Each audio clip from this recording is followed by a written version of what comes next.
tumepata habari ya kwamba mjumbe wa Emukil pale Kipsigis, Johana Ngeno, ameaga dunia kwa ajali ya helikopta. Sisi tunataka kuuliza uchunguzi kamili, kwa sababu tunajua huyo kiongozi amekuwa na pingamizi kali pale kwa Kipsigis, kwa sababu amekuwa kingpin ya wa Kipsigis.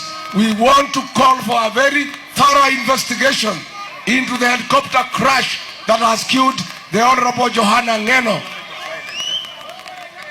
Situmatuma rambirambi. Tunataka 1 minute of silence in honor of the Honorable Johana Ngeno, mjumbe wa pale Emukil.